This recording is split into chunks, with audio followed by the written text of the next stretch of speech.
What up, ladies and germs?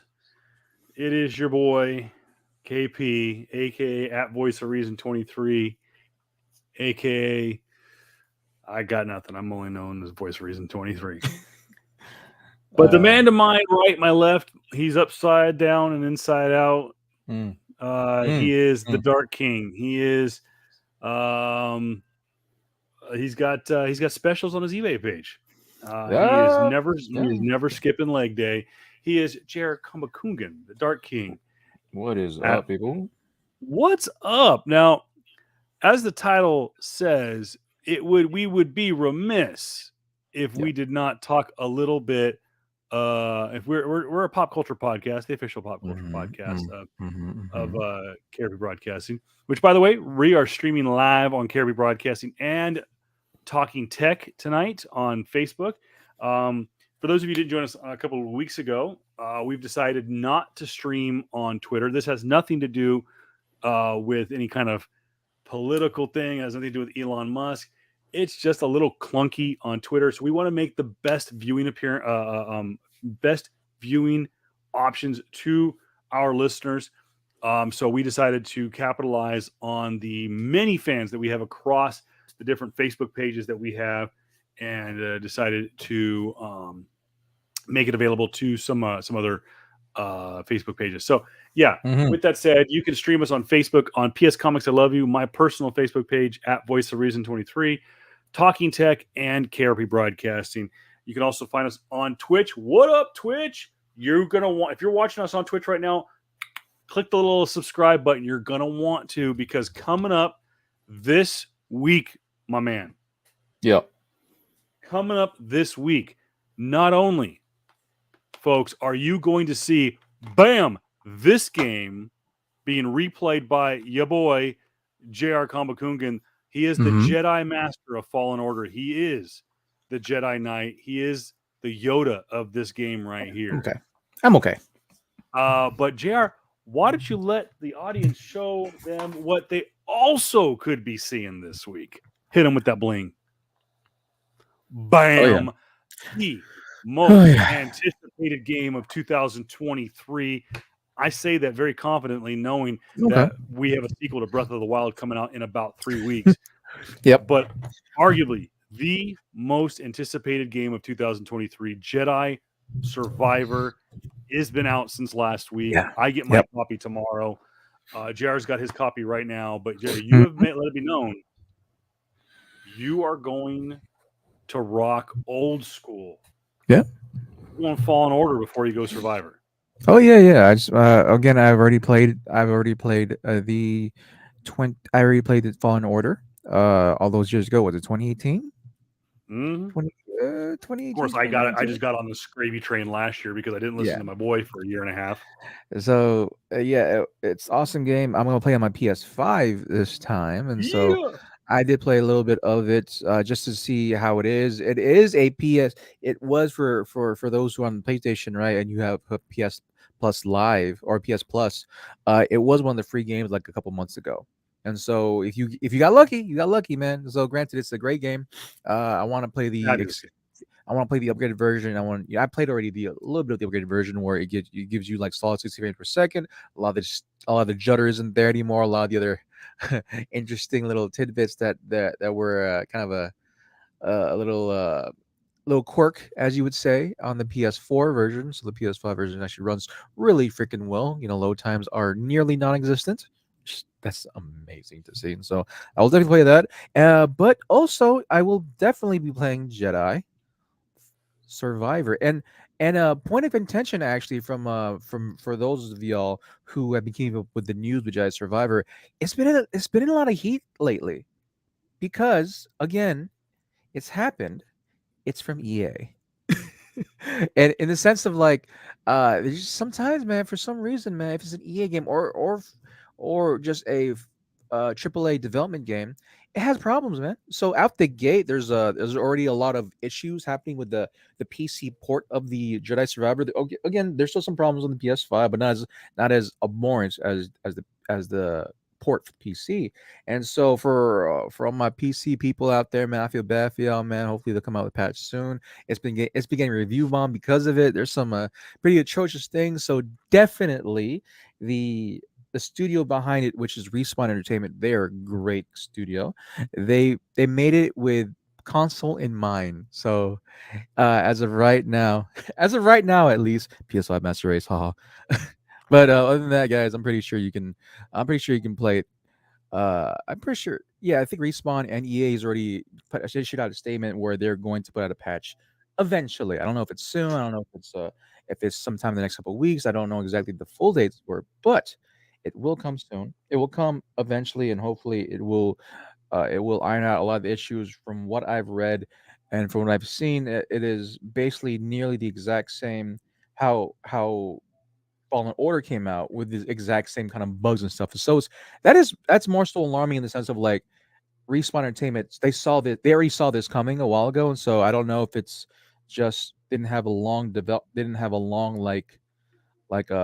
Q&A time per se. Like had they didn't do have quality assessments. They didn't have any. They didn't have a lot of like hands-on of like giving into beta to the testers. I don't know if that was the case. Maybe just EA just wanted to make more money and just like rush that out because of Star Wars and there's finally something great they did. Because yeah, it's looking like it's a great freaking game, man. I already seen some clips about it. I already seen some people play it. I try to do my best to not see more than a minute here or there. But good God, does that game look freaking amazing. And so I cannot wait. I'm definitely gonna play this game. Possibly, hopefully next week. I wanna run through Fallen Order rather fast. Hopefully I could do most of the playthrough on our Twitch stream. And Yeah. hopefully like, we'll see you guys there who are listening to our podcast, our audio version. Of course, you'll find us at PS Comics I Love You Twitch TV at twitch.tv. Mm-hmm. So Matter of fact, what's up to the two people that are just jumped on there right now? What is up to our fans listening to us on Twitch? It really is one of the more entertaining ways Mm. to watch this show Yeah, is on Twitch, and I do promise that we are going to put a little bit more um bro, investment into the Twitch the stream and Twitch get more um a little bit more into it uh basically. It's into it. been Yeah. yeah, it's been an interesting couple of months for the both of us, man. Granted, like one, just again, life has been coming back shortly. Granted, life has been rolling around after COVID. We're in the post-COVID era now, and so I've been busy. You've been busy. You have kids, a wife, Oh yeah. responsibilities. I don't have kids that I know of. Ha. I don't have a wife that I know of. That I know of either. But yeah, I have just other stuff and assortments we have in the back burner. Things I'm going through. Also, of course, I've been going through the con season. Excuse me. Excuse me. But yeah, just stuff is going around, man. So, but hopefully, yeah, we can really just capitulate not capitulate, but like really just gain momentum throughout this time. Just like yeah, we'll be talking more about Star Wars things coming up, and just all things down the pipeline. But my guy, I gotta throw you this here. Yeah, yeah. I have not been the only one that's been doing stuff as of this week, my guy. What have you been doing the last couple of days? Actually, Oh my what has this valley been doing the last couple of weeks? oh my gosh, dude. So hold on, I'm trying to get Mm, this thing on here real quick. Because we've got some announcements to make yeah, yeah. today. Um let's see here. Give me 1 second. Kevin is um a little behind. That's all good. Actually, as you're doing that, just also just want to let people know. I'm pretty sure this will be on the schedule as well, though.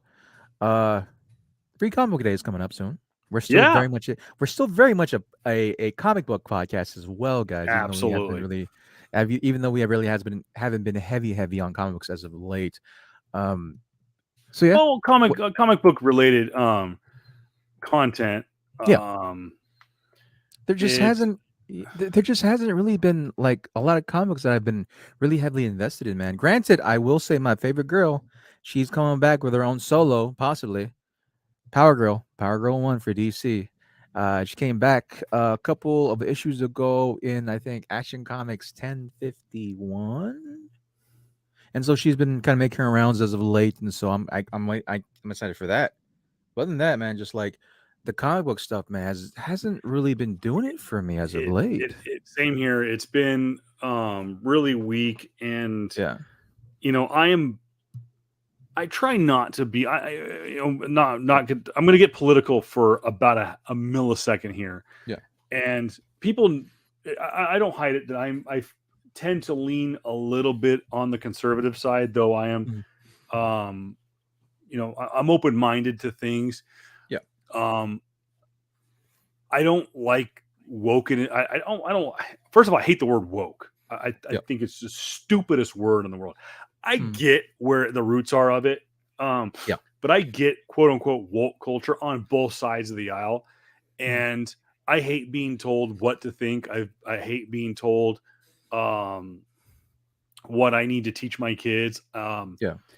But at the same time, is it's growing up in an era of what's called affirmative action, and affirmative action was in the workforce, an employee, like say for example, I'm a white man, obviously. JR is a person Mhm. of color, Mhm. Asian Am I? Pacific male. Yeah, What? JR is an Asian Pacific. By the way, isn't it Asian Pacific Heritage Month or something like that? API. I think that was a What up? We're couple gonna months. roll it. Yeah. Give it up Yeah. for my boy, rocking the Philippines. He is. Yep. I ain't gonna lie. I mean, I've got Japanese blood in my family. Not gonna Hmm. lie, and I've got Filipino family members. Philippines, my second favorite Asian country, right Mm. behind Japan. So, Mm. only because I give love to my daughter. She loves anime now, and so she's all about Japan. Hey, Philippines is too my second favorite country, right behind Japan. Our resident Asian says that his home country. By the way, people don't realize, Jr. You are Filipino. from the Philippines. I mean, you're Yeah, not yeah. your family. You were born there. I've been to our locos nortes, man. So hell yeah, man. Just Hell yeah. I'm Ilocano to the fucking bone. I'm brown, bro. So, yeah. So Oh, this guy. when people call us the Mexicans of Asia, I'm legit the Mexican of Asia. And I never knew that phrase until I met JR. And it is Yeah. after talking with JR and talking with Q and Chicky, and even my sister in law, Yeah. I do realize it is very much I, so a we got fucked by some Spaniards, and now we got last names like this Domingo fucking guy. and now we got last names like Domingo and Santiago. Yeah, bro, it's like that. And so 100%. But other than that, man, just yeah, not to hijack what you said, but going on to like the wokeism in comic books. It just it's overdone. Like, It's like why?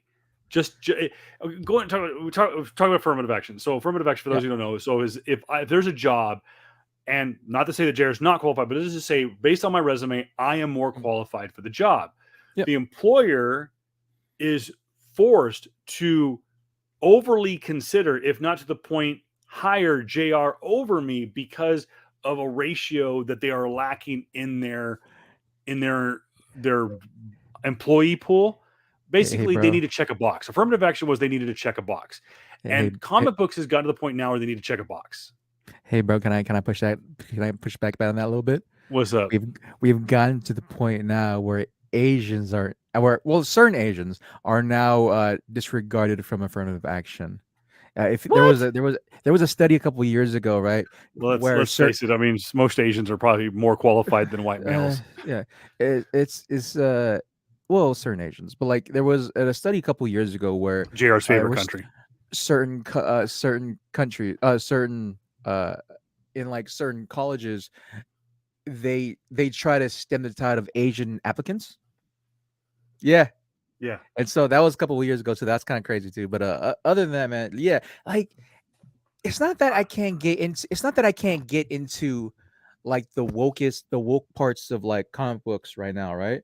But and I just keep on feeling that yeah, okay, then it's not for me anymore because like I'm not a child. I'm not a kid anymore. And so it's still comics is still very much geared towards children. And Yeah. so all these ham hockey in your face bullshit rhetoric, right? That I can see as an adult male, and see that okay, cool, yeah, they want to put this out, but it's so over the top that they got to do it, right? Yeah. For me, it's not for me. It's for the kids. It's for those who can identify as LGBTQ plus all that, who can identify as as different cultures, different races. I get that part, man. But for me, I will get into it if it had a goddamn good story. That's the biggest thing. Agreed. The better parts of when Tanahashi Coates did Black Panther. Sure, there was some parts of it where it's very much over the top, right? But I understood the sentiment and I understood the story of where it was going. Yeah. When and there's a lot of people contentious for this bullshit too, like when Captain America was a Nazi. He was Hydra Cap. Yeah. He was Hydra Crab, and people hated that because of the stalwartness of who Cap was. But for me, in particular, I want to see how the story went. No, this Yeah. is this was Captain America. No, this was Cap in a whole. He was just a Nazi, right? And it told you a story about like if you're truly about an identity per se, right? It doesn't matter the type of origin you came from. It's about who your character is. It's just granted, you know, it sucks when you are quote unquote for the other team.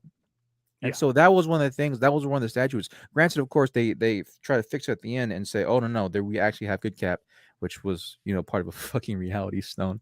But that's just here or there. I mean, but yeah, going back to some stuff now, like I still try to go and find some key pieces out there, even though now I feel like what do you call it? Something killing the children is kind of gearing towards a little bit more like it's still gruesome, it's still good, but like I don't know, it felt stagnant for me now. Oh my god, what's the other book he's doing? That Tinian's doing for Image. Ooh. The I haven't been collecting that book for a while, but other than that, comic book day, free comic book day is this The Saturday. Saturday. Yeah. This Saturday. And regardless of how I feel about comic books right now, or the state of comic books right now, I still feel I still feel love and admiration to comic book shops. Regardless of how trash the stories might be, comic book shops still needs your money, still needs to stay afloat, still needs to basically,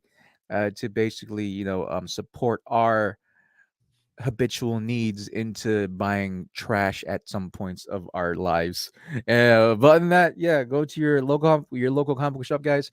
Here in the desert, it is going to be It is going to be Comic Asylum in Palm Desert, as well as uh, Desert Oasis, and they're actually quite near each other. I do know that I don't know if Sid's doing it this year.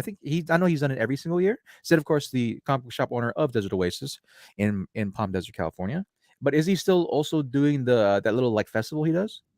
I I don't. don't know. He hasn't done that. I don't know if the guys from Palm Springs Comic Con Yeah, are still doing that. I know they kind of did away with it during the pandemic. yeah, But what Jared's talking about is um yeah, so Sid has been consistently um the the OG. most active person in celebrating Free Comic Book Day, and he used to do like a mini carnival, which Yep. was put on by the Palm Springs Comic Con. Now, don't let that be confused with Comic Con Palm Springs, which was Mhm. put on at the convention center and had like Yeah, Stan Lee and yeah, J. Scott Campbell. yeah, No, Palm Springs Comic Con was put on by a bunch of fans. It was yeah. hosted 1 year at Hotel Zozo in downtown Palm Springs, and I think that was Hotel Zozo. No, it was Planet Rock. It was Planet Hollywood. Yeah, yeah. The Yeah. hotel formerly known as Planet Hollywood. No. That's what it was, and it was there. And I think they only hosted it 1 year. Yeah. They had to move it at the last minute, and it Yeah. was just yeah, super kind of down. It. Yeah. But yeah, those guys actually they've done more. They're doing more along the lines of community involvement, Yeah. and they're doing like readathons and stuff like that. And yeah, they were hosting a carnival in the parking lot of Oasis. I don't think they're gonna do it, but again, check out Sid's Instagram page, Mhm. Desert Oasis Comics. Just search it out, and he should have information about that. Yeah. But And yeah. I don't The know. And Chicken Javel, they should be doing something as they always do. I mean, yeah, they usually have pretty hot deals going on right now too. And so yeah, shout out to Chicken Deville. Of course, they are the owners. They are the owners of Comic Asylum in Palm Desert. That is one of our go-tos. To totally be honest with you, man, I haven't really been going there as of late. I should definitely go. It's just that I don't know. It's just I've just my 30s now has been weird for me. Getting older, I'm not gonna say getting older sucks, but I'm just saying getting older, you know what you're capable of doing and capable of not doing at a much older age. And so going to Palm Desert from where I live here is like a trek per se. And I just go there to work out. And after I'm working out, I'm done. But at the same time, it's like sometimes I go to work out. It's like 2 or 3 o'clock or maybe 8 o'clock, and Comic Asylum they close at 6. And so I usually if I'm ever in Palm Desert, which I am, it's always during the times where I need to go get a workout in because that's my main intention doing it. And then by the time I'm done with it, Comic Asylum's already closed. Granted, I should go work out earlier now, but we'll see how that goes. I definitely need to go say hi to Chicken Javelle and to whoever, and to all the other people who are working there too. And so, again, guys, support your local comic book shops, especially if you're an avid supporter or avid reader of comic books. Uh, and I guess this is just my little tidbit of me hating on this book on this fucking book company. But don't buy comic books or trade paperbacks at freaking Borders or Barnes and Nobles, guys. Don't do that. Just And for the anime fans yeah, out there, I know that you really can't compete with Barnes and Nobles. They do really do have a corner yeah, on the manga um, industry, but I know that yeah, Chick is working on getting more anime books and more manga yeah, books in Comic Asylum. So yeah. yeah, be on the lookout for that. So yeah, by the way, real quick, as you can see there on the bottom, this past weekend was Amazing Con in Vegas. It was a huge success. Um, Hey, Up in the air. We don't know if we're going to be doing a show from Asylum this mm, Saturday. We are going to be doing a show for sure. It is Star Wars weekend. Jedi Survivor, of course, is now out. May the 4th mhm, is this Thursday. Of course, that's the unofficial Star Wars day. Revenge of the 5th, which is the unofficial second Star Wars day, is on Friday. Our mhm, Star Wars show we're finally going to do is this Saturday, including a review of mhm. Andor Season 1 and Mandalorian Season 3, plus a preview of what we think is to come with Seasons 2 of Andor and Season 4 of The Mandalorian, which people are Mhm. going like, oh, I thought Mandalorian was over with Season 3. No, they let it be known um, at Celebration that there will be a Season 4 of The Mandalorian. It may just not be a continuation of the Din Djarin Grogu show. Yeah. It might be the fall of what we're going to see with Ahsoka. You Yeah. got to remember there is a Mandalorian that's going to be appearing in Ahsoka, and that is your girl, Yeah, Sabine. um, Sabine Sabine Wren. Wren. It's so also just for those of us who know, like, it's not the first time basically that Star Wars has done this per se. Granted, like, they would always have its own little small heading, but like, again, for those who've watched us, for all of y'all who've watched, the end of Mandalorian season 3, you know what happens. You definitely Yep. know what happens, right? And so there's a lot more Mandalorians around. So of course, uh, even though Din is definitely a huge mainstay now in the Star Wars universe, specifically the Mandalorian universe, his story could be put in the back burner now. But granted, of course, is a love child from Kevin Feige, so he's not gonna go far. We'll see him soon, type of thing. But this is not the first time we've seen other forms of story take place in the Star Wars universe and in a mainline thing. This is Clone Wars all over again, guys. Come on, this is Bad Batch. This is all those little sub stories and sub things. They've done a great job of implementing the universe in a live action format now. So Yeah. all you gotta do is wait, man. All you gotta do is wait. Yeah. So, anyways, The moving along to the subject matter at hand, as Jaron mentioned before, what is been going on in the Coachella Valley is festival season, and we are now at the end God. of the festival season.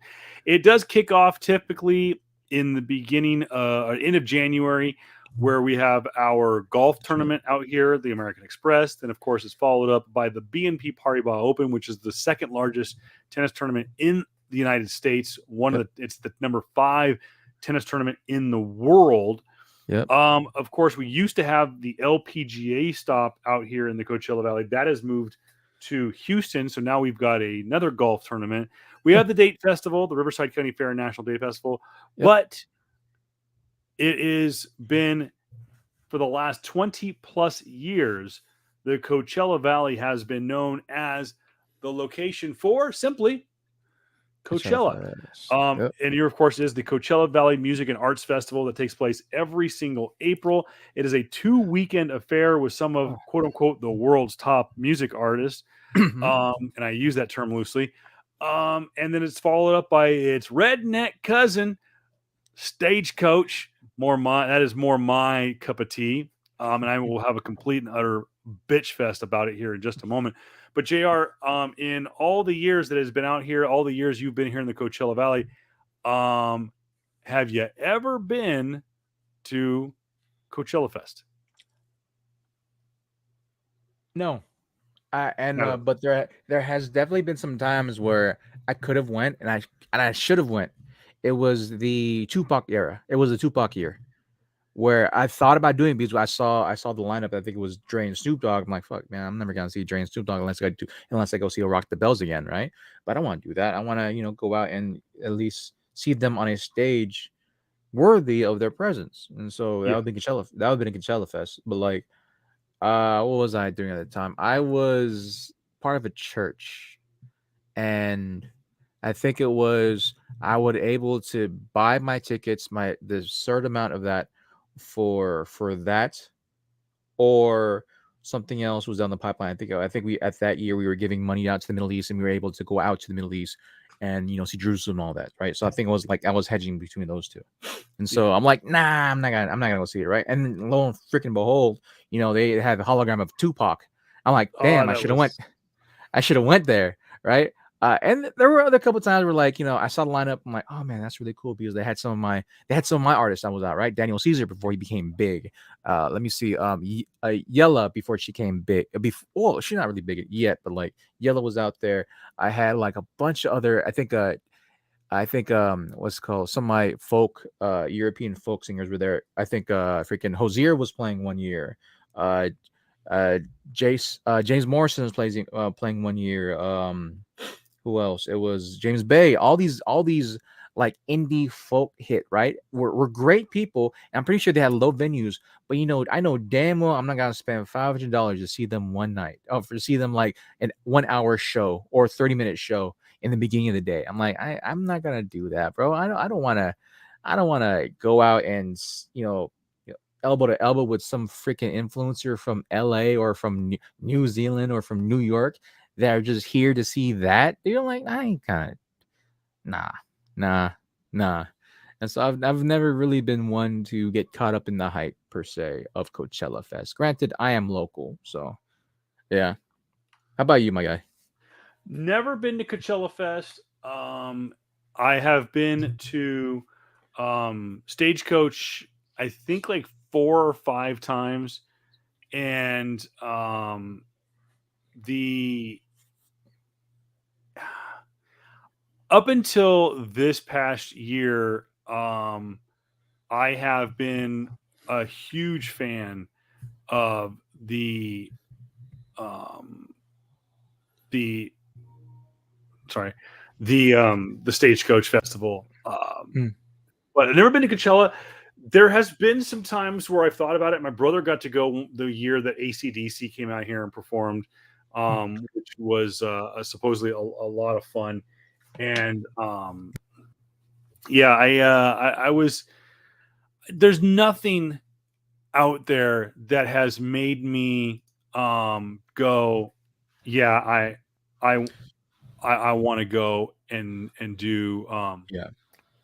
and do Stagecoach or do Coachella Fest. Yeah, Tupac, or sorry, Dr. Dre and Snoop Dogg. That would have been cool. yeah. Um, but again, um, I yeah, think yeah, I think also for me, the year that M was headlining, Eminem, I that's think right. I that always was forget Eminem was out here too. yeah, That was the. Eminem It was was the. I think headlining. it was the next year. Yeah, yeah. No, it was I was working at a vitamin store during this year. I think it was 2018 actually. And so I think that was that year because I ran into his assistant. uh she like went came to my store and she was asking for like some type of like Norwegian ice water or something. I'm like, we don't have that.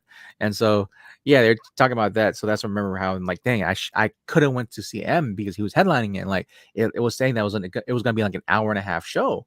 I'm like, okay, that sounds good. And I think I saw the lineup too. I think there were some other really noticeable names there too. I just forgot the names on my top of my head.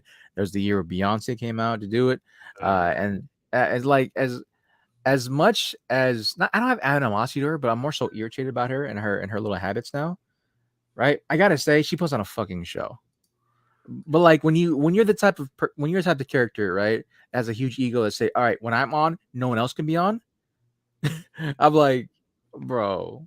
Or was that one? What was that one freaking story about like when she was pregnant with her first child and she was giving birth? She fucking legit told the whole hospital, "Hey, you can't give birth when I give birth." Yeah, they shut down the hospital. She had complete control Yeah, of the hospital, I and don't want to believe in this bullshit conspiracy theories about Illuminati, but her doing shit like that makes me want to believe in it. It's like, yo, you're just yo, you're what's your name from the block, dude? You're not Jenny from the block, but like you're I forgot what Jay-Z said about about when they first were dating in one of his songs earlier. Like come on, stop it. So yeah, but other than that, it was just I was just some wild behavior. Who else played in Coachella Fest? but The this year, headline. I know who headlined this year, and they're fucking big. Blackpink. Blackpink They're was Saturday. Saturday. Um, They sold that shit out twice, and so yeah, they've been a juggernaut since like 2017, 2018, and so that's K-pop. Know all about K-pop.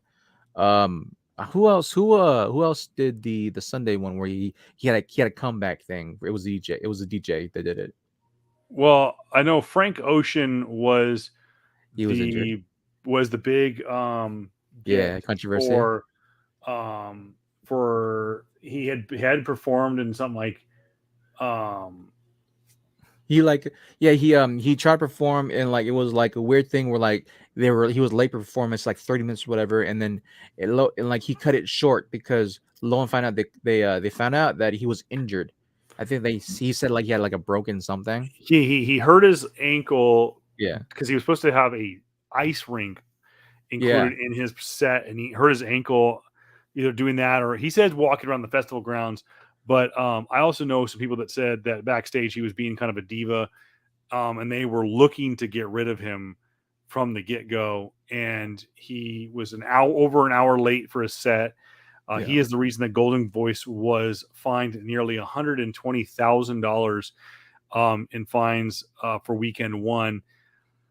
I honestly think that they beat the combination of Blink 182 absolutely killing it Friday night, the first Mm, weekend, and then yeah. Frank Ocean putting together a lackluster performance on weekend one on Sunday. Yeah. It led to Golden Voice wanting to get rid of Frank Ocean. Yeah. And I think that his cop out was, oh, I hurt my ankle. And Um, as much and as yeah, as much as love I have for Frank Ocean, the dude's a hermit most times, right? I'm like, bro, you come out with an album, what, one every 10 years per se, right? You drop it and then you're gone, right? I get it, you're an artist, you do all this stuff, but like, yo, man, just I don't know, man. Like you'll come out and do a feature every now and then, uh, but you're headlining Coachella, my guy, yep. right? You're headlining Coachella. Zendaya was there, and she wasn't on the listing, right? Granted, there was a lot of like other artists that came out that weren't on the billing, but of course you want them there because it's Coachella. But like, come on, my dude, Like we got Willow Smith coming back to play some songs, and she had a better set. She obviously had a better set than Frank Ocean, man. But like, it's I don't know. It's just this weird thing I have with like you can't be a diva and a quote unquote artist that comes out once every 10 years, bro. It's like I don't know. But other than that, man, from what I've read and from what I've seen, Coachella was pretty good on the actual artists that came through. So cool with them. Like ah, there was some artists that I've seen perform in YouTube, of course. I've seen videos of perform at Coachella. That damn, I wish they had a bigger crowd. James Bay being one of them. Yella being another one. Yella is an amazing. I can't call her a country artist, but like she's very much has that like country sound, but has blues, like a lot of folk blues to it. And I feel like she would have done so much better at Stagecoach, which I'm And, hoping she does rock through.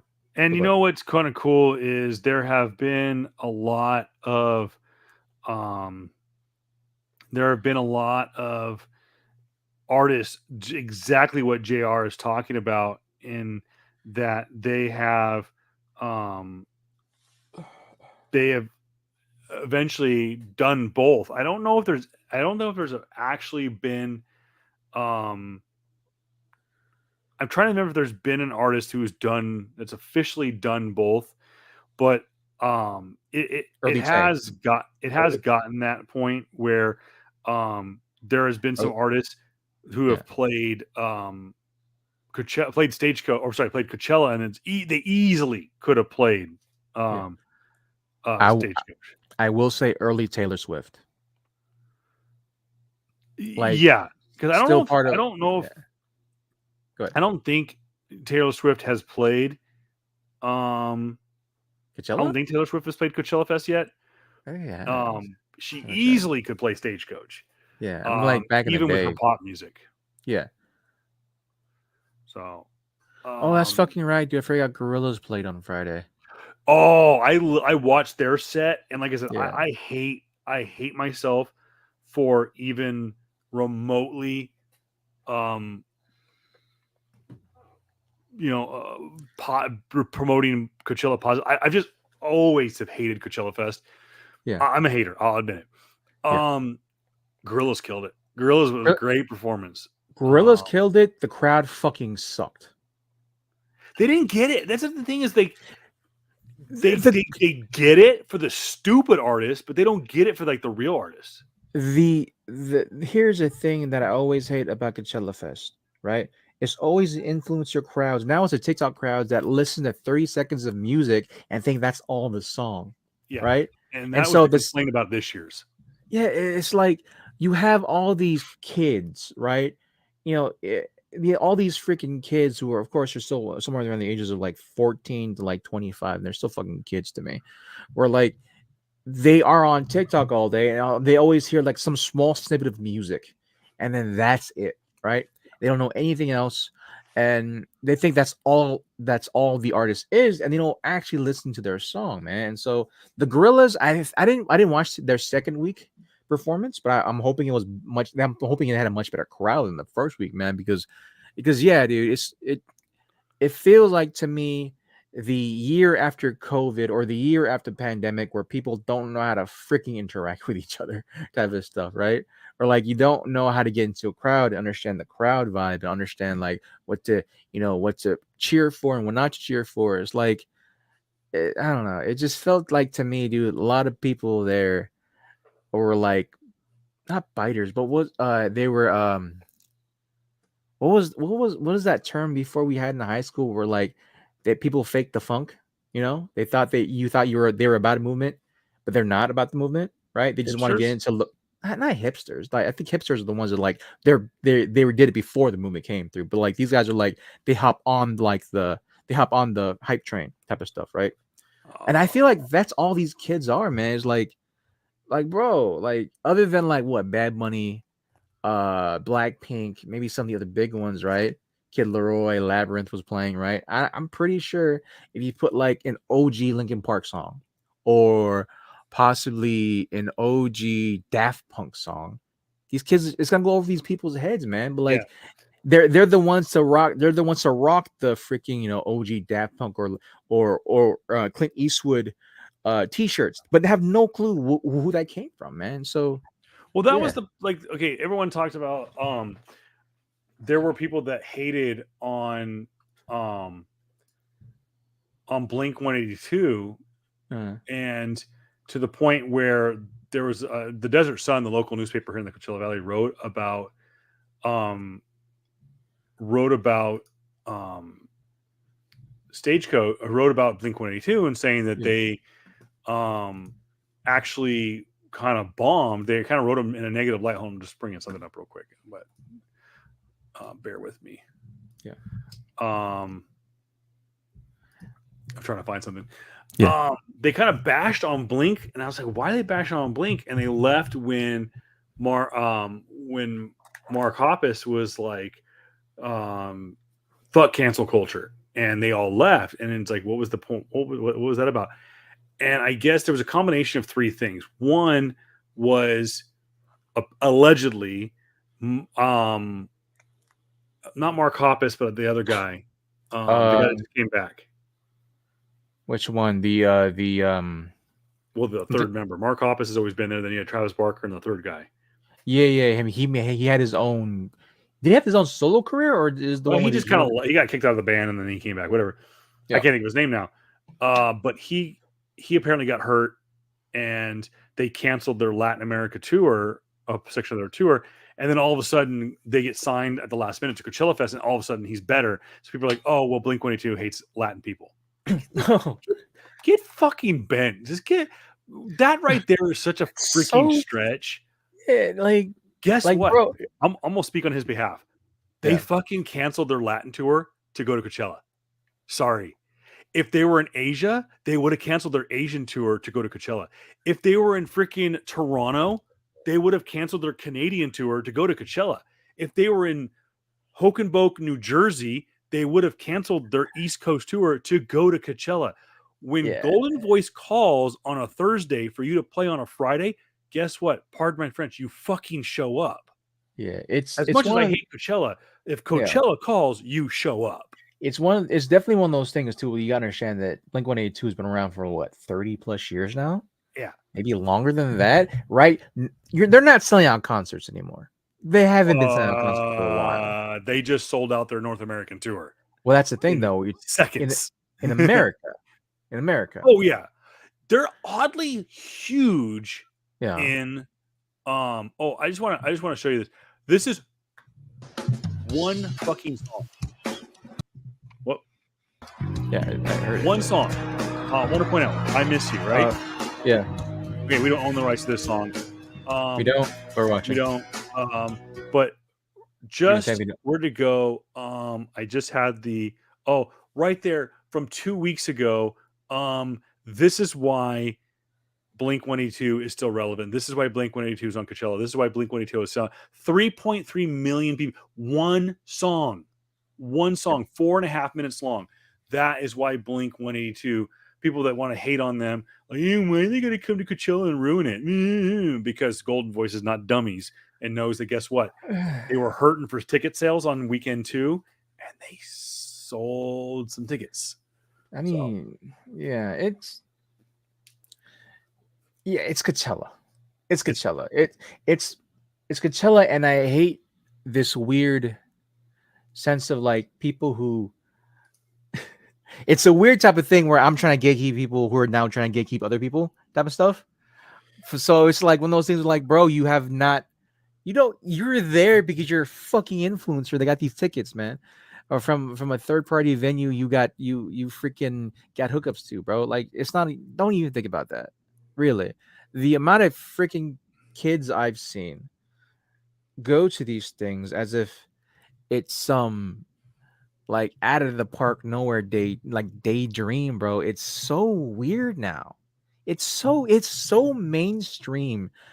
I just still remember the days where like when people can go to Coachella Fest and everything was sold out. Everything was like I remember what was the year where, God, dude, what was the year before where it was something like in like 2012, 2011. I had a couple of friends go to, and they said that the whole thing was always packed. Every venue was filled because it had people that listened to the music. Yep. Maybe it's just me. Maybe I'm showing my fucking my boomer s status of like I'm hating this new generation of people just like putting up these huge ass phones and shit, right? And like tagging people, checking pictures rather than listening to the fucking music, dude. Yep. It's I so was it's guilty of I that don't this know. weekend, but it was just, I think, to just get a snippet.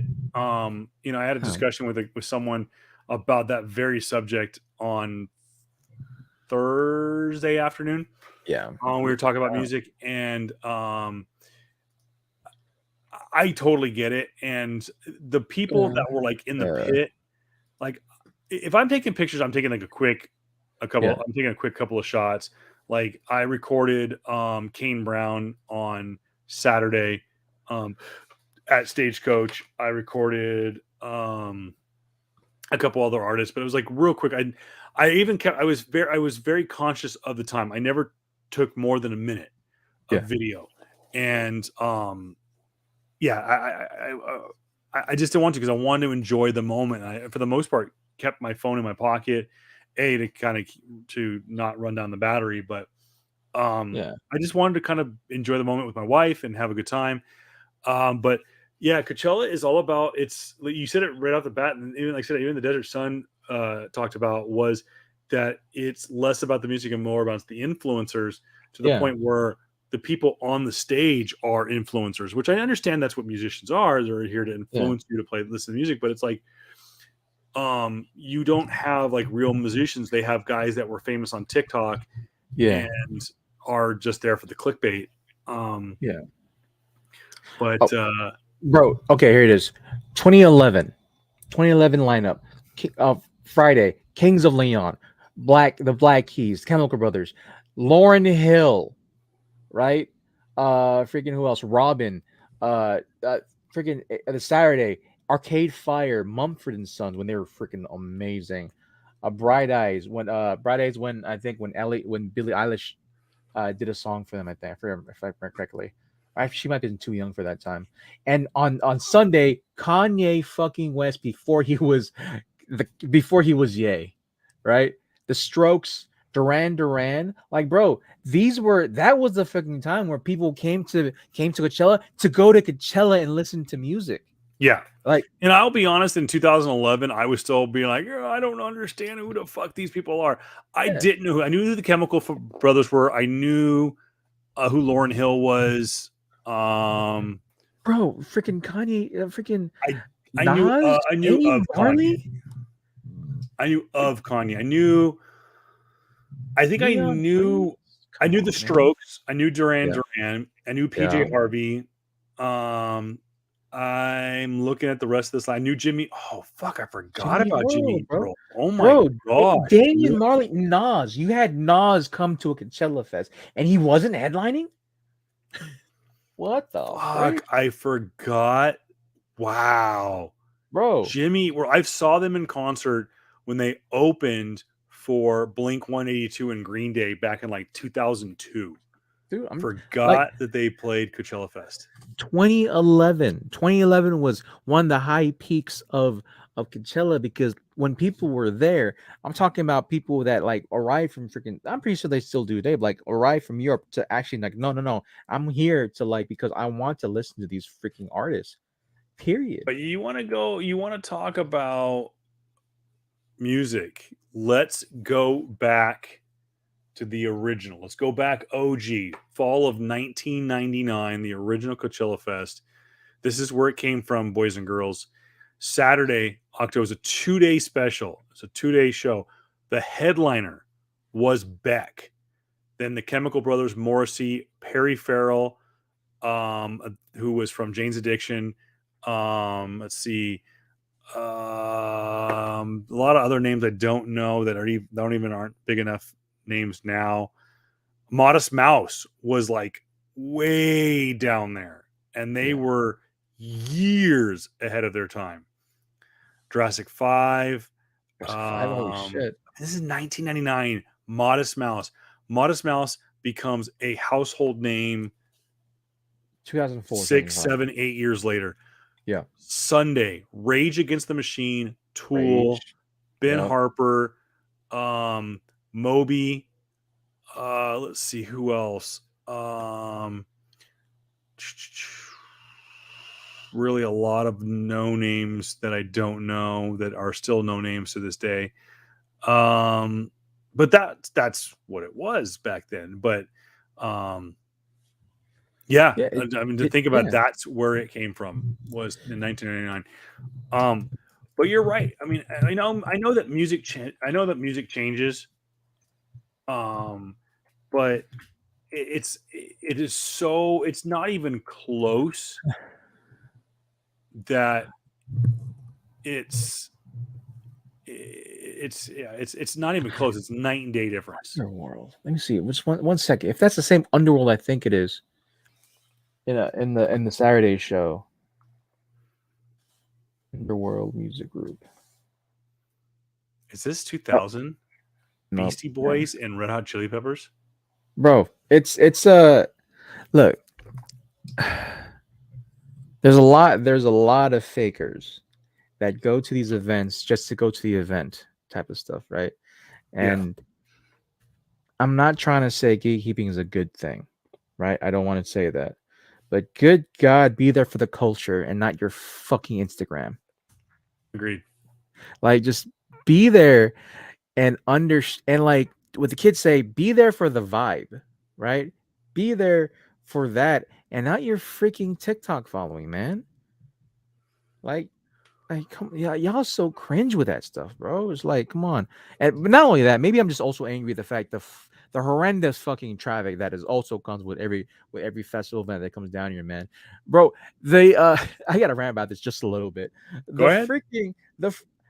So one night I'm just hungry, right? I couldn't go to sleep. I'm hungry. I go to Cane's here in Palm Springs, Cane's Chicken Fingers at 2 a.m. It is filled up. It is full on, like the inside of the restaurant is closed down because they closed down I think like at 10 or 11, and the lines, both lines are just filled to the entrance of Walmart. What the hell y'all doing at 2 a.m. in the morning, kids? The event closed at like 12:30 ish. What the hell y'all doing here at 2, bro? Oh. And it's like the stereotypical cringy freaking kids were like, it's the four freaking either college or high school kids that are on a drop top convertible, right? Like, bro, like you are every stereotypical 1980s, 1990s jock film right now, bro. What are y'all doing here, man? It's just, it's. But I'm angry Jared's right. I mean, don't get me wrong, that the artists that perform this year are good artists. Like the headliners are great. You look at Monday night or Friday night, was Gorillaz, legend. Well, it was Gorillaz was Friday night, but the main event was that Bad Bunny, or was Bad Bunny on Saturday? Bad Bunny was on. Well, Bad Bunny's on Friday. Okay, so Bad Bunny was Friday. Blackpink was on Saturday, and Frank Ocean was on Sunday. Calvin Harris came back and did a set. Yeah, Calvin Harris. It just really and truly, outside of Blink 182, tell me an artist who is worth watching at the Sahara tent. I'll hold. I'll take my call off the air. Yeah, nobody. Tell me someone outside of the random and it just based on the name, not talent. Will Smith's kid. What's his name? The boy. No, the boy. I forgot. Anyways, I like one of his songs. Other than being known as Will Smith's son, tell me anybody who of any kind of relevance that performed in the Gobi tent over the weekend. I'll hold. I get it. It's music is opinionated. It's up for debate. It's it's someone's opinion. It's someone's taste, but most of this is just it's not good. It's not good. And like, I'll give you Blackpink. I listened to some of their songs. not gonna say I'm gonna run out and buy a Blackpink album. Has nothing to do with their ethnicity or their gender. Um, I gave them a shot because of that. That I because my boy Jr. always talks about K-pop. It's Um, yeah. I just K-pop isn't for I everyone. couldn't. Yeah, K-pop isn't for everyone, and because also too we're older type of stuff, right? I'm not gonna go out of my way to go to a Blackpink concert filled with freaking like 12 and 18-year-olds, right? Yeah, I'm not doing that. Hell no. I will definitely root for them from afar, right? yeah. I will definitely listen to a song. I have them on Spotify, all that stuff. I'm not gonna go out of my way to buy, to do what the traditional K-pop stands do, where they buy every single EP album that comes with like the note cards and stickers and all that stuff. I'm not gonna do that. That's not my deal anymore. I don't have space for my stuff already. Right? I'm not gonna spend an extra whatever dollars for that stuff. I'll definitely root for them afar. That's for the young kids. Those are for the kids. That's what I would do when Kendrick Lamar was coming out, right? That's my jazz. That's what I would do when like Wu-Tang was still big. Well, they still are big. They're legends, but like when Wu-Tang was like heavy touring. That's what I would do when freaking let's go to like Hosier and all that, right? That's what I would do. Now, I don't know, man. That's a young girl's game. Right? The Blackpink, the Taylor Swift, all that shit, dude. Y'all do that, man. But like, I get it. Uh oh shit, freaking Jackson Wang played on Sunday. I forgot about that shit. There's a bunch of K-pop stars that played on that Sunday. There's a Yeah, lot of them. they're starting to be kind of more of that. They're starting to become that Coachella crowd. Yeah, Um, and just to say too, Blackpink did play at Coachella Fest a couple years before prior, and they sold out. That it was a smaller venue than what they had. It wasn't the main stage at all, but they had a no, smaller they venue, and were. I that's think still they sold were out. like on the Knicks, which was I think the Sahara tent, which is the Knicks' biggest tent. Yeah, Um, but you know, I've never been to Coachella Fest. I don't know what it would take for me to go to a Coachella Fest. Um, I can Yep. tell you this much that based Mm, on the weekend that I had this past weekend, we're going to get to that right now.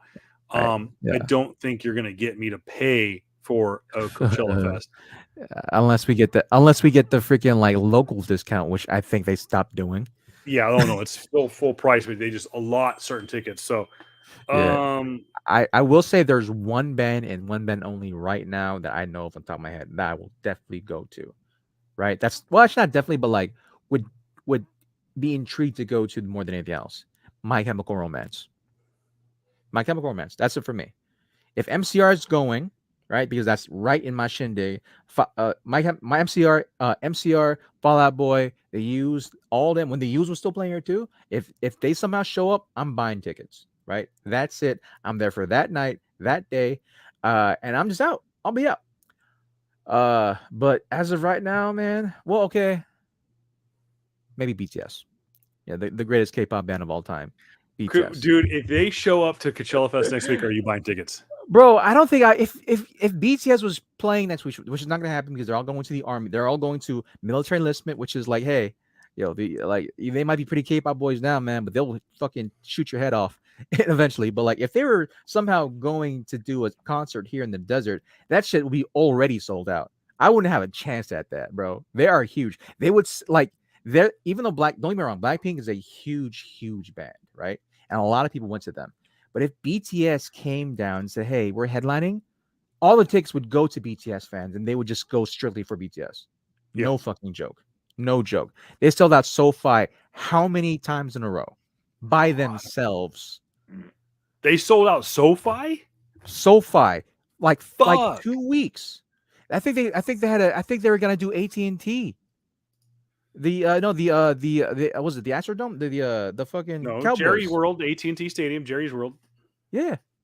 So it's like they were gonna sell that. They were thinking of doing that, right? And so I think they were gonna do that, but then COVID hit. But like every huge American venue they did, they sold out. They sold out SoFi, bro. There's like maybe one or two other bands right now that I think that they can do that. And I think another K-pop band tried to do that, didn't really sell out. Like again, if BTS came down and said, "Hey, we'll do Coachella for you. We'll definitely do Coachella. We'll headline Coachella." Every ticket will go to freaking BTS stands, dude. That's how big they are. But again, Blackpink, they rock the show floor for both weekends. Happy for them.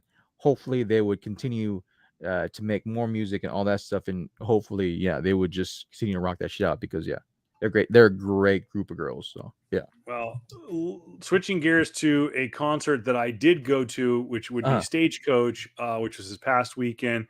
So I can only vouch for what I experienced, and that is Stagecoach. But I do know that I shared a similar opinion with people that attended Coachella, in my opinions of Stagecoach. And I want to make sure that I get this right. I want to read what I wrote on Facebook on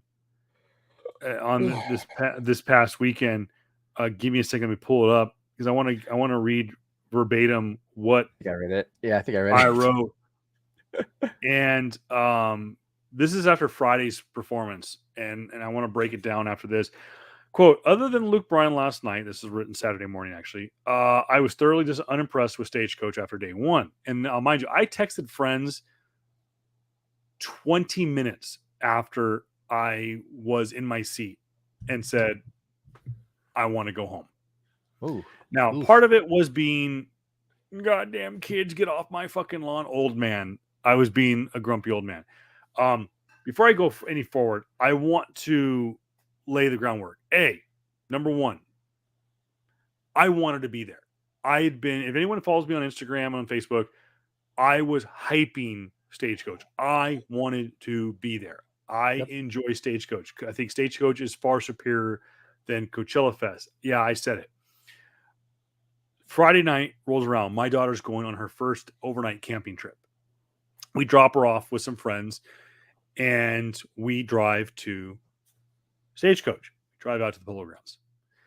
Now, mind you, from where we dropped off my daughter to Stagecoach parking on a normal day, 10 minutes. Took us about a half an hour. So we drop off my daughter in one. Drop off my daughter. We are in the parking lot at 5:36 p.m. on Friday. Damn. Making damn good time. Yeah. Get out of the car, unload the car, get the chairs out. I meet some friends that are literally unintentional parking right next to us. Hey, what's going on? This is my wife. Da, da, da, da. Tell my wife. I go ask my son, Jake, where's the backpack? My son's name is Jake. Where's our backpack? And I have this Yeti backpack.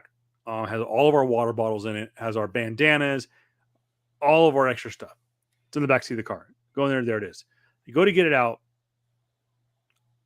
What the hell is that? So I said, my wife, name is Danielle. Danielle, come here. What's that? Oh, fuck. It's my daughter's duffel bag for her camping trip. So we called the chaperone. Hey, we have Charlotte's duffel bag with all of her clothes for the weekend. We're in the parking lot at Stagecoach. Well, we're past the windmills in Palm Springs. So mind you, they too they're 30 minutes into the trip. Okay, Kevin's on his way. Where do you want to meet him? I meet him off the freeway in Palm Desert. I can neither confirm nor deny how I got there. But I got to Palm Desert, dropped off the duffel bag, took a leak, drove back. I was in the exact same parking lot, 20 yards away from the original parking spot I was in, almost to the second, 1 hour later. 1 hour later. So part of me goes, not bad, Kevin. Opening day of Stagecoach. It only took you an hour to get out of the parking lot, go to Palm Desert, come back, get into the parking lot, and walk your happy ass to Stagecoach. 1 hour. But at the same time, I've now lost an hour. I've lost almost 2 sets of Stagecoach. I finally get in after hiking. That's going to happen. I get to the security checkpoint. Not a problem. I was stoked at how easily I got through checkpoint, to the point where I went, fuck, I should have brought my flask. And I really should have brought my flask. I get through the second security checkpoint. No problem. Walk right in. Don't even check my bag, my chair. I get through. I do. You have to you have to show your ID, get a wristband that says you're an adult and you can drink beer. That was the longest. That was one of the longest lines I stood in all day. Then I go get food. I bought for 3 people $90 in food. Yeah, all right. And only got I'd say about 2/3 of my order because it was all loaded in a box. I didn't realize what I did or didn't have until I sat down and realized I was missing 1/3 of my order. So there's that. Then I go get booze. That's another $40. Okay, I'll give you the booze. And I go back. Now, mind you, when I get the food, I'm walking to my chair. Now, when we've gone to Stagecoach in the past, they have these things called, we call them corrals. And in the main stage area, they have these little corrals, big white fenced off areas. Let me see if I can find a picture of it. But they have these white fenced off areas, and it used to be that you came in from the side. Let's see if they have images of it. Oh, they don't. Okay. Anyways, so they have these squared off. I'll use a visual here on with my hands. So they have these squared off areas, right? Mm-hmm. Fence here, fences, openings on the side. Okay. And you have walkways in between all these fenced off areas on the side of these corrals. These huge walkways, they go from the back all the way to the front to the stage, right to the stage. Well, when I got there, by the time I got there and I'd gotten food, I'm in the festival grounds, I'm in the main stage area, I'm heading to my wife where she said I was at. They are setting up tents and chairs and blankets in the walkways. That is a fire hazard. That's an ADA issue. That's a big no-no. No one's doing jack shit about it. I get to my chair. Thankfully, my wife set a section for me, and I'm sitting there, and every about 30, 45 seconds, I'm getting hit. What the hell? Getting hit from behind. I'm getting pissed. So I get up. I tell my wife, I'm going to go use the restroom. I'll be back. I'm going to fill up my water bottle. I'm going to go for a walk. I need to get out of here. So I go for a walk. I miss John Party, who was the lead up to the main event, which was Luke Bryan on Friday. And I miss his set, which I heard was killer. And though I will say, I ran into a friend of the program. What's up, Julian?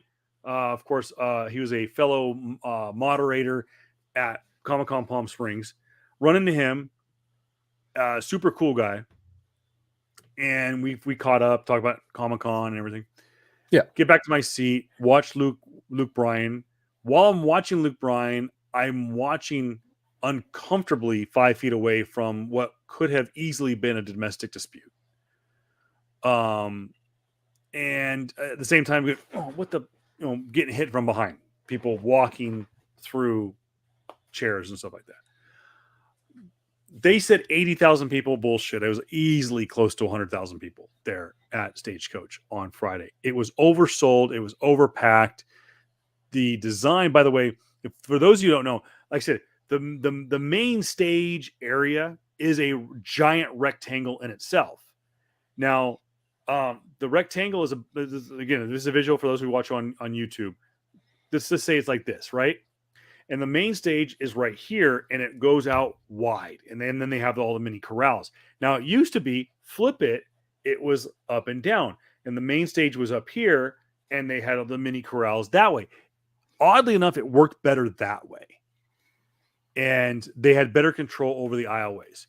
So let's go back to my original post from Saturday morning. Other than Luke Bryan last night, I was thoroughly unimpressed with Stagecoach after day one. The stage configuration sucks. That's what I'm talking about. They went from portrait mode to landscape. Don't do that. Fix that. The lack of security around the main stage area had crowds spilling literally into the aisles, making it nearly impossible to come and go from your seats. I talked to a friend of mine today. I don't know I said, how much did you drink on Friday? He goes, oh, we spent like $200-300 on booze. I couldn't get from my seat far enough to spend more than $40 on booze. How people spent hundreds of dollars on booze, I have no idea.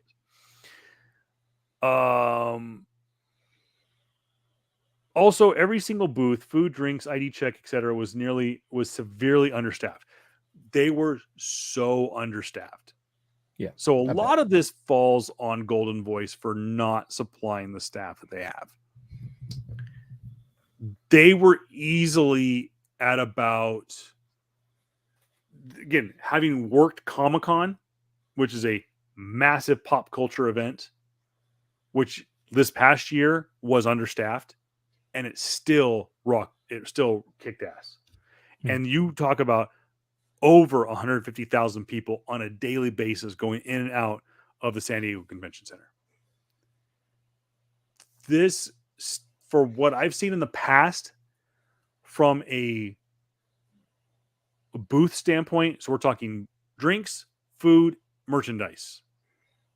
They were at, which people go like, well, that's not bad. They were at 80% staff. Okay. Better than 70%, better than 60, 50%. 80% staffed to handle 100,000 people. That's not good. Security, non-existent.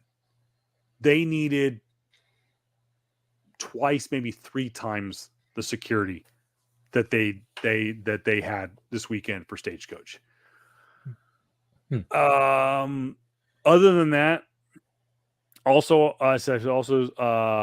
and I hate to beat a dead horse, but food and drink prices were embarrassingly overpriced. Drinks alone, on average, I took notes. On average, drinks started at $18. $18. And this is an event that was sponsored by Bud Light and Jameson. You have 2 massive drink sponsors, and your drinks are starting at nearly $20. Food, on average, started at $23 a serving. Hot dogs, hamburgers, the barbecue, which was their big push, was starting at $23 a plate, a serving for food. Now, food that we had on Saturday was a lot better than the food that I had on Friday. Had brisket mac and cheese from Guy Fieri's Stagecoach Smokehouse. Fucking bomb. I'm going to be recreating that. Check it out, BBQ of Reason on 23 on Instagram. But yeah, that's my bitch fest. Other than that, JR, I know that country music is not your cup of tea, but I will say that country music has come a long way. Okay. I'll say this about country music. Yeah. I'm not really into like we call it I forgot it's a subgenre of country music. Something grass? Bluegrass? Bluegrass. Like I'm not really too heavily into bluegrass, right? I'm more so into like the heavier twangs and like let's say more blues and soul, right? Of country, right? I'm listening to more of like Chris Stapleton, right? And for actually when you were talking, I did find out that Chris Stapleton did play at Coachella and Stagecoach. Really? He played 2017 state. He played at 2017 Coachella, and I just see him now in 2023 Stagecoach. And so, apparently he killed it from a music standpoint. He's always gonna kill it. I understand why. I've listened to a lot more like in that realm of like 1970s, late 1970s, early 1980s, like blues and country, right? Like even though they're not really a country quote unquote band, they're more so a folk band. I forgot the name of this band though. They're a legendary band. Oh my gosh, dude. 1 second. I apologize. It's gonna freaking bother the hell out of me. This is a again. You'll dream. Dreaming, I think that's the name of the song. And then, but like, I listen to that type of genre of music, right? I don't listen to fully about like, uh, to fully like, You don't listen uh, to full on country. You've got like country. Like, I got like, I listen to soul and blues, which they are at least a representation of country or has country and view stuff in there. But yeah, rhythm. If it got some rhythm and blues to it, man, I would definitely listen to it. But other than that, man, like, I haven't really listened to parts of country my whole life. It was more so a meme, for me. Maybe lock them doors and turn them lights, download all that type of stuff. But like, yeah, I just never really got into it. Granted, I did date a not a country chick, but she was very much heavily into country. Like her music was country, and I got interested because she was interested, and so that got me more into like Chris Stapleton and those guys. So that was cool. But other than that, man, just like not really my thing. But yeah, it is a. Fleetwood Mac. Oh my God, why did it take me so long to figure that out? It's so funny to hear um a lot of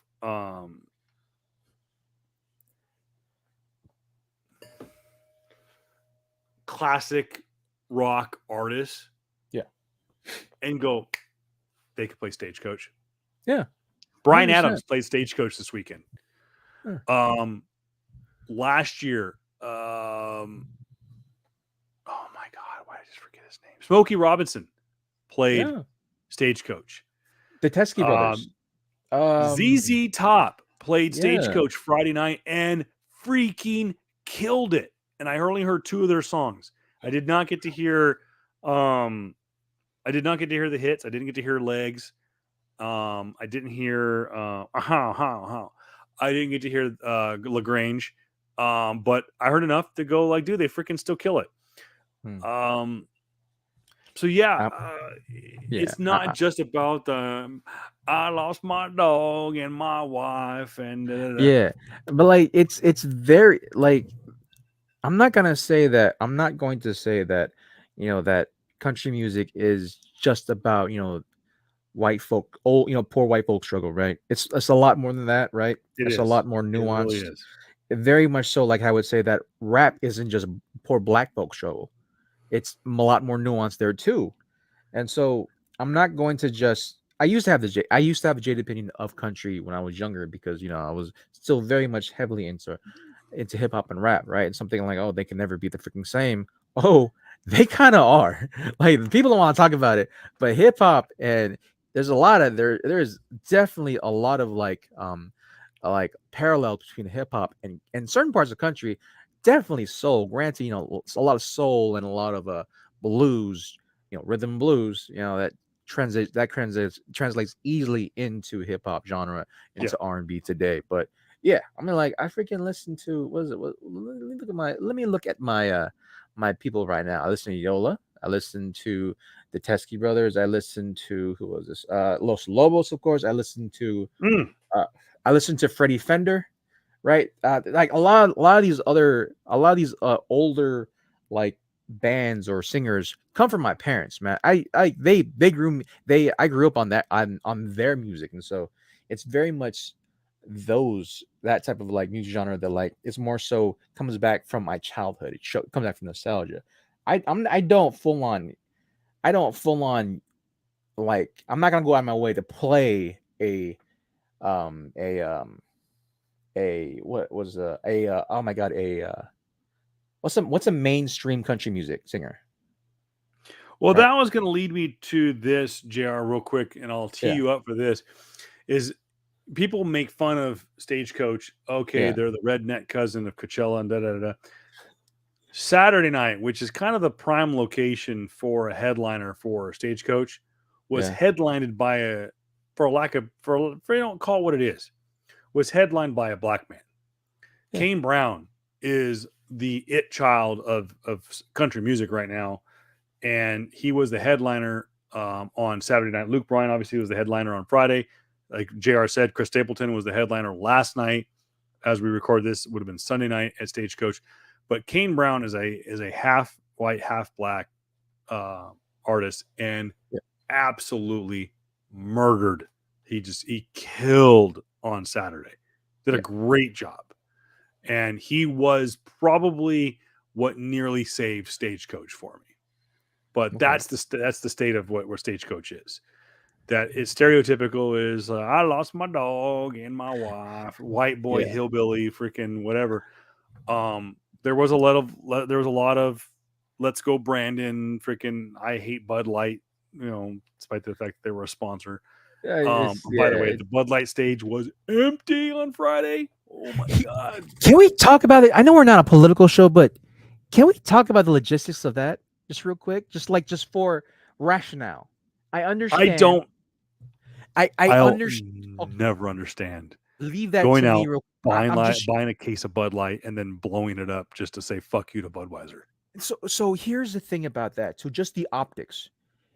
The biggest reason why people are against Bud Light is because of the woke culture bullshit that right tend to have, right? But here's the thing: if you are a trans individual, a trans woman in this case, I forgot her name, and you are a person who is heavily on TikTok, why are you promoting an alcoholic beverage to probably your young teenage audience? I never understood that. It's like well, here's just the optics. Just think of that, right? I understand the story of this individual who truly believes that they want to be who they want to be. And hey, more power to you. I get that. You showcase your journey through YouTube, you showcase your journey through TikTok, which these avenues, of course, are for the younger adult audiences or the younger teen audiences. Why is Bud Light? Why is Budweiser looking at you for a partnership in their alcoholic beverage? Well, the reason that they did was that on this male, female, whatever, this guy that wants to be a girl on their TikTok, they were doing like celebrating the year of being a girly girl. I don't know, some kind of bullshit. And this person started just pounding Bud Lights and talking about how much they love Bud Light. So Bud Light's like, okay, so they made, because this person has a shit ton of TikTok followers. Bud Light. Now, this is where I go, okay, guys, remember, read the whole story. Don't be the CNN, Fox News, CNBC bullshit and just read the headlines. Read the story. Okay. They sent this person a customized Bud Light can with their picture on it. Not a very flattering picture, too, by the way. They sent this person a picture, a Bud Light can with their picture on, saying, hey, congratulations on the 365 days of girly girl, whatever. They didn't sell these Bud Light cans. They didn't run an ad campaign during the Super Bowl. Hell, they didn't run an ad campaign during the Masters. They sent this person a customized Bud Light can. Basically, they said, how much money you got? You guys got $10? All right, here you go. Here's $10. Go freaking print some cans in marketing and send them to TikTok user 1234. That's all they did. Now, did I go out of my way over the weekend to not drink Bud Light? Yes, I did. Because, well, for about 3 days, the hillbilly comes out in me. And now, am I a xenophobe? Am I anti-trans? Am I a transophobe? Call me whatever the fuck you want. I'm not. The friend, oh my gosh, completely drew a blank on the guy's name. But the person I was hanging out with that I ran into on Friday night, it's gay man.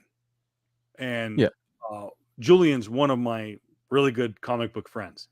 Okay. And I got I'm rocking a freaking Yellowstone shirt. I got the cowboy hat on, the bandana. I'm rocking some Wranglers.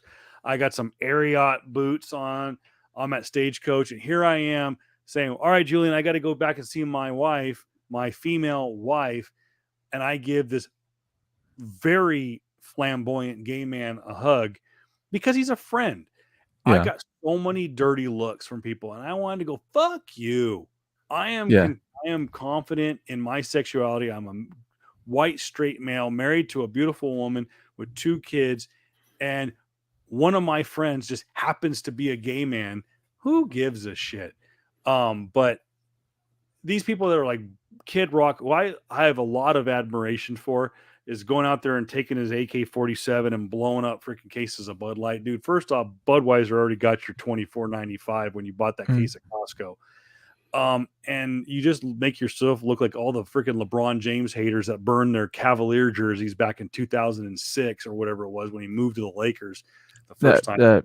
Miami. Whatever it was. Beside the case, yeah. But it's just like I never understood that whole thing. It was the same thing with like people when the Chargers moved from San Diego to Los Angeles. They burned their San Diego Chargers jerseys. Dude, those jerseys are $200. What the hell are you doing? That's like just again, just look at the optics for me. Yep. TikTok is mainly for kids. Mm-hmm. True, right? Majority of users on TikTok can't have a drink of alcohol. And probably shouldn't be on TikTok anyways. And definitely shouldn't be on fucking TikTok. So when you are an individual, right, who can drink, and you have a majority of your audience are kids,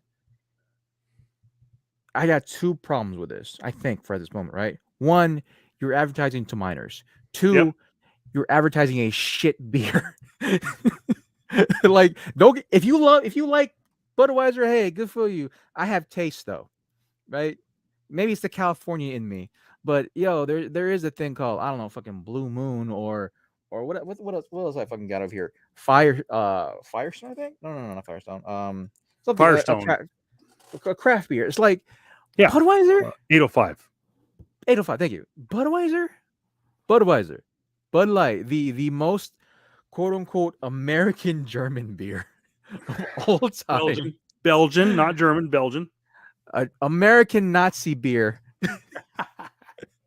that the good old boys from down south, right, that can't have they can't have it at their fucking clan. No, I'm not gonna slander.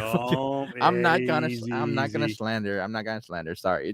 It's just so fucking weird, dog. It's like you guys don't want to talk about the fucking culture wars and hate the culture wars so much that you're willing to hate the beer that has saved your life. I was gonna go dark. I'm not going to go dark. I was gonna say some shit about getting their asses beat from the parents because that. But like, no. Just you guys are willing so much to hate on the beer that you've had for majority of your life because a trans person drank from it. And that's the thing is I don't understand. The more and more I did a research on it was that this person got gifted. They didn't even do an ad campaign. They didn't even do an ad campaign. Oh, by the way, the vice president of marketing for Anheuser-Busch is going to get fired over this. They were sent on a leave of absence because they followed up this lame, and it was a lame ad campaign of what it was. And it wasn't even an ad campaign. They sent this person. I don't even know who this person's name is. It doesn't give a shit because the person is irrelevant. And it's not because they're transgender. It's because they're a fucking TikToker. They're irrelevant. They could be a white, straight male, 28 years old from that got a freaking Harvard degree, and they're irrelevant because they're a fucking TikToker. I'm sorry. But Budweiser's vice president of marketing sent this person a gift. Simply is that a gift of a 6-pack of Budweiser Tall Boys with this person's god-awful picture on the side of it. Not because they're a transgender male, but because they can't take a damn fucking photo correctly. I mean, their picture looks like this. That was the photo. That was the damn photo. And by the way, anyone who's saying like, oh my God, fucking Budweiser spent all this money to do an ad campaign. No, they didn't. They ran 6 cans and they put this picture on it.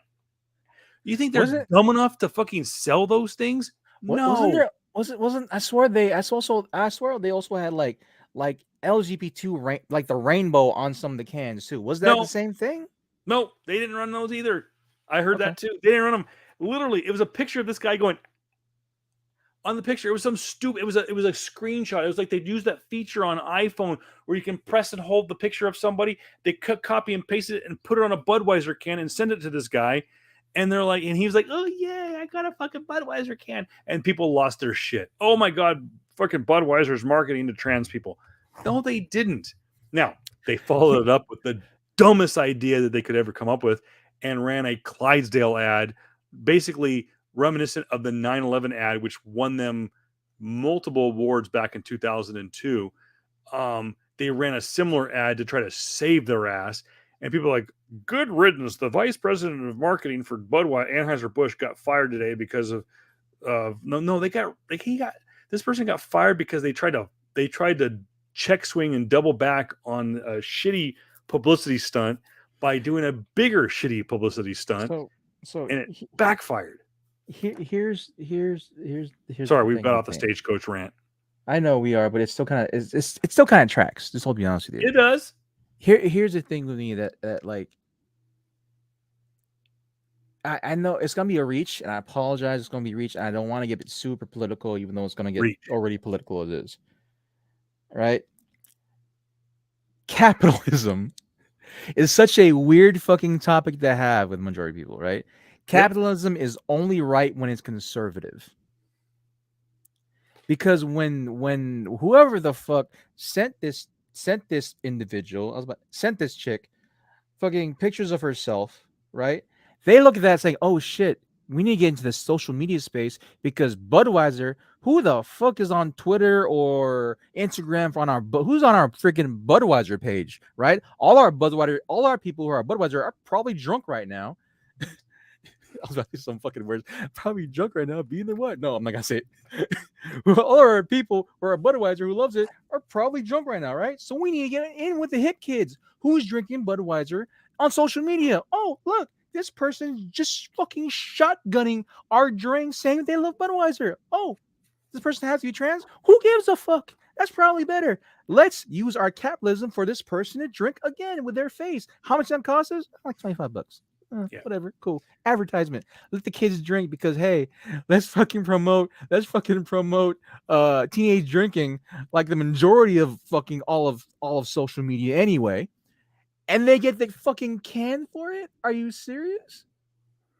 Yeah. That's just wild to me, dog. Would it be better? Would it have been better then if fucking what's his name? He just got traded to the Jets. Aaron Rodgers. Would it be better if Aaron Rodgers had a TikTok? Probably does. If he had a TikTok, right? And was with his ex-fiance, Cheyenne Woodley? Yeah, I think so. Right? And she cosplayed as her character from Divergent, and they're both just shotgunning freaking crappy beer and said, "Hey kids," would have been better? Conservative media?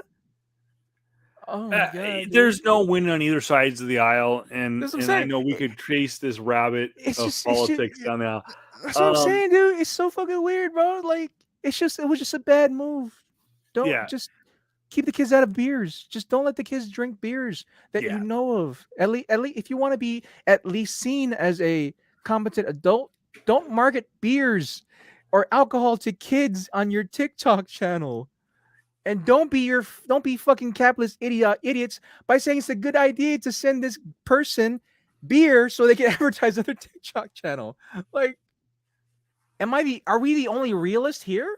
No. Hello? And no, it's funny. It was all this whole time. I didn't even think about it. I'm rocking the MLB The Show hat because I just grabbed it. It was tough to my left. Sure. Yeah, I didn't even think about that. That who knows who this person who's there, and it goes down to their analytics, and it's like cool, good for you. Be whoever the hell you want to be, right? That's for you. I get it. But the second damn well leads to some level of death in alcohol, granted we drink too, but we're not advertising to kids. I'm just saying, at least we have standards. I And did. You know, funny is I didn't even think about it that from that standpoint, Jr. And it's a great point that the TikTok generation is now. It should be 18 plus, but it is very much a younger audience. It starts at like 14 years old, and here's someone who you want to market from because they are a transgender and they're a big name and stuff like that. Yeah, they're trying to profit off of that. I get it. Yeah, that's like they try to profit everything, bro. Yeah, but well, anyways, we could chase down this rabbit all day long. I said my piece about Stagecoach. My hat's off to Kane Brown. So anyone who wants to say that, oh, Kevin's a fucking typical white male, blah blah blah blah. A black man rocked the stage at Stagecoach on Saturday and fucking killed it and made me a Kane Brown fan. He did a great job. He told a great story. I'm sad that I had to misstate Chris Stapleton, but I just couldn't bear another day of 100-degree heat and fucking idiots at Stagecoach. My memo to Golden Voice: fix your fucking problems. Put the stage back where it belongs, along Monroe Street. Bring back the barbecue competition. Get rid of Guy Fieri. I get it. He's a name. He draws. But bring back the barbecue competition because that was better. Bring here's a memo. If you lower the beer prices and you get Bud Light, who is your sponsor, and you get Jameson, who's a fucking sponsor, to give you more beer, and you lower the beer prices, you get to sell more beers. I don't know if you thought about that, but when you charge $20 a beer, no one's gonna fucking buy them. Okay, sorry. The line was long for the first beer, but the line was short for the second beer. Like, wouldn't you think if you really want to outdo the market, hey, every beer is 18 except for Bud Light. This trash ass beer is $6. They'd be throwing empty cans at the stage because people would be so trashed on Bud Light because they'd be drinking. You'd need about 12 of them to get drunk, and they would drink 12 at $6. You know how many? You know how many? If six, you know how many freaking people would just be wilding out crazy? Say some shit like, you know what? I'm actually gay. I'm actually gay at Stagecoach. I want to talk about my feelings too. It's like, bro, that's the best fucking advertising right there, bro. Come on now, $6 a can for your trash ass beer is a great deal. When compared to $20. When compared to $20. $20. The fucking microphone keeps breaking. I need a new one like JR. Hey, I've had this now for 2 years. Just fucking. And this toner mic is good. It's just, I think my kid broke it. Just blame it all on your kids, man. It's not Damn good. right, I'm gonna blame it on the kids. They're not fucking here. All right, just tell you, bro. I made a bet to my wife that she says that JR and I can't do a 1 hour podcast, and we're an hour and 38 minutes into this. So we're talking about trans folk being horrible. We're talking about big issues. We're talking about issues that are probably beyond our reach. Yeah. But I do need to go back to the gym. I took today off. I do need to go back to the gym tomorrow. We got some thumbs ups. Thank you to. Is that you playing music? That's me. Hell yeah, bro. Jesus Medina, thank you. Sean Webb, also our executive producer, thank you for the like. Thank you everyone who followed us on Facebook and Twitch and YouTube tonight. Real quick, would be remiss if I didn't throw some love. He is also Not JR Comics 42 on Instagram. Check the link in the bio for his YouTube or for his eBay page. I am Voice of Reason 23. Don't forget, ladies and gentlemen, go out and support your local comic store. If you're here in the Coachella Valley, Comic Asylum and Desert Oasis Comics, it's free comic book day, as it is every Saturday, first Saturday of May, every single year, free comic book day. Special deals going on. Don't forget also, JR, thank you very much. Star Wars weekend starts now. Jedi Survivor is available now. Go out to your local electronics retail store. Best Buy, GameStop, Target, Walmart, wherever it is, get Jedi Survivor. Don't forget, we will be streaming live all week long. Yeah. JR is going to be hitting it up. Jedi Fallen Order on PS5 all week long. I'll most likely be drunk because I'll be playing this shit. And you know what, guys? I'm not gonna advertise shitty beer. I'm not gonna advertise the beer I'm drinking, right? Because I'm gonna be drinking responsibly, and that's getting mad at it. That's getting mad at a Jedi Star Wars game. But you know what? We're gonna be there together. I'm probably listening to some country music. I'm out. I'm down with my 1792. Yeah. Don't forget, check this out right here at PS Comics I Love You on Twitch. So twitch.tv/PS Comics I Love You, twitch.tv/True Voice of Reason 23 if you're feeling froggy. We will be streaming all week long. It is Star Wars week. It kicks off right now. Jedi Survivor out now, May the 4th, this Thursday. We were going to try to do a watch along. Not going to happen because it's it's a school night. So we got this Thursday. Dress up, go to work, go to school, whatever. Go out wearing a Star Wars shirt. May the 4th, this Thursday. If you're feeling a little dark side, Revenge of the 5th is on Friday. If you're not feeling Cinco de Mayo and you want to rock Star Wars, Revenge of the 5th is on Friday. And of course, this Saturday, the Sith Lord, aka DK, aka Dark King, aka Leg Day, Jer Kambakungan, and yourself will be bringing you the long-awaited Star Wars episode. We will break down Andor. We will break down Mandalorian Season 3. We will talk about Star Wars Galaxy's Edge. We will talk about our favorite Star Wars moments. We will talk about anything and everything Star Wars, what we think is going to come out. We'll talk about Ahsoka Tano. We'll talk about Bad Batch. We'll talk about what we think is going to happen with Skeleton Crew, Andor, everything Star Wars. Yeah. You don't want to miss it. Yeah. Other than that, guys,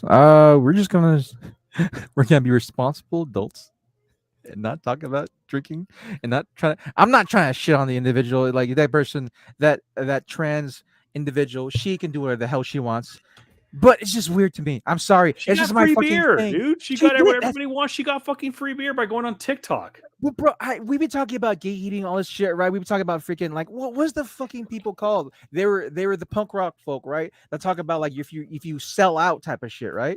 Yeah, where's our freaking free? Where's our freaking D&D dice, dude?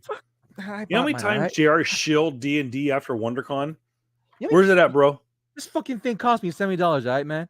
Come on, where's our free D? I want a free D&D dice. Come on, fucking sell out too. But you know what? We don't have TikTok followers and kids like that. All right, you know what we're gonna do? I'm gonna start tomorrow.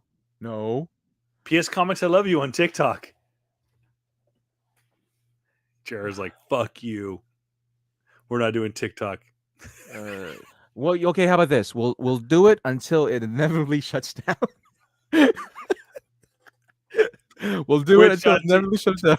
Twitch.tv/PS Comics I Love You.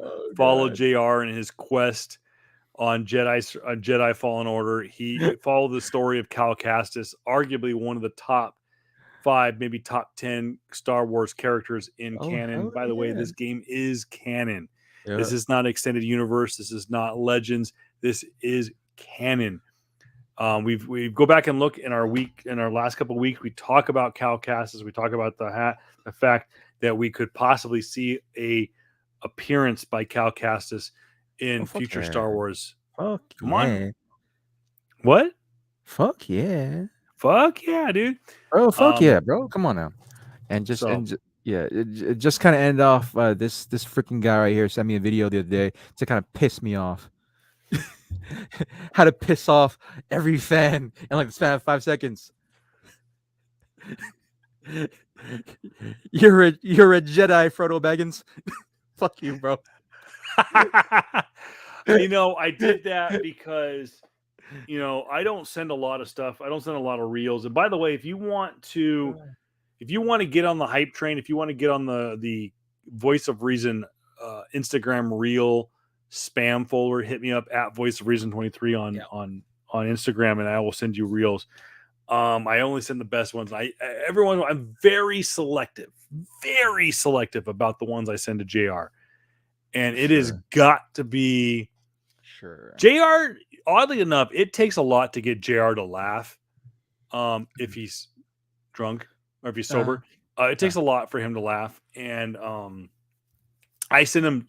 I really sift through the best Star Wars related Instagram reels to send to JR, and I had a feeling when I sent the one about that guy, I was like, JR is gonna be pissed. What did I say again? I said it was this is the guy version of an e-girl who has nerd in her profile bio. Let me see that. I think that's almost word for word what you fucking I said. think it's like one of those people that fake being a nerd or some shit, right? That want to like be all. It's the new hip and trendy thing to say all these like cliche buzz terms. Like, here you go. Yeah. But a male version of an e-girl who put nerd in their bio. like we know. Let's